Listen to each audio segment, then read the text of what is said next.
Guys, I'm back with another cocktail staple, and this one is my Thanksgiving margarita. We're gonna make it in a pitcher because nobody drinks margaritas on Thanksgiving by themselves. So for this, I grabbed some apple cider. This is fresh from the store. Sometimes you'll see some sediment at the bottom from the apples, so give this a good shake before you open it and measure it in. Grab a pitcher. We're gonna measure our apple cider and add it to the pitcher. We're also gonna add tequila. Grab whatever tequila that you like and measure it up. The thing that makes this a margarita is triple sec or Cointreau, so we're gonna measure this in and add it too. Now we're gonna sweeten it up with a little maple syrup, of course. So let's add it in to our margarita, and just a little is all it needs. This concentrate serves 6, but first, let's add some apples to the pitcher because everyone loves some boozy fruit.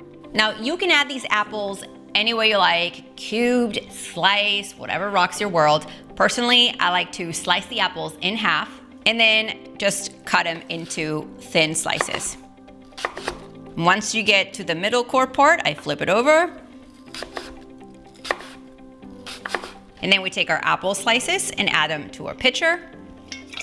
I'm also gonna add a little bit, about a cup or so of ice in the pitcher. This helps chill it right away and dilute a little bit of the concentrate. Let's give this a good stir. You know what else goes great with this margarita is some cinnamon sticks. So I'm gonna take 1 or 2 and add them directly in the pitcher. Let them soak in there to give these a little extra spice. I'm gonna place this in the fridge. This needs to chill for maybe an hour. The longer it sits there, the boozier your apples. Let me show you how I serve this Thanksgiving margarita. First, we're gonna make a cinnamon sugar for the rim of the glass. And I do that by simply mixing some granulated sugar and cinnamon in a small dish.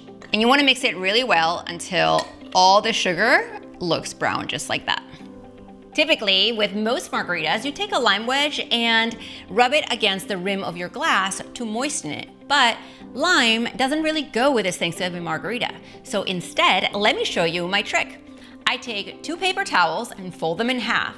Again, I fold them in half and I place them on a plate. Now I just fill it with water just enough to soak up my paper towel. Now I have the perfect base to wet the rim of my glass. What's also really helpful is to have a rimming station next to the margarita. I'm gonna take another plate and remember the cinnamon sugar. I'm going to spread it directly on the plate. So now I have a rimming station. Let me show you.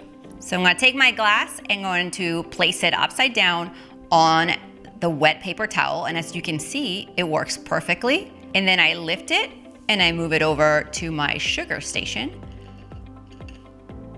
And now we have a rimmed glass. So now that my glass is ready, it's time to go grab my margarita from the fridge.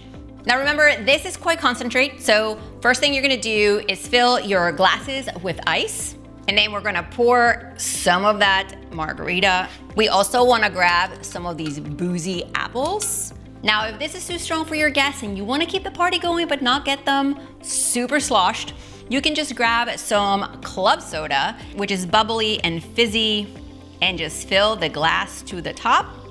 For a single or a whole pitcher, the ingredient measurements are below. Let me know how your Thanksgiving goes. Cheers, my friend.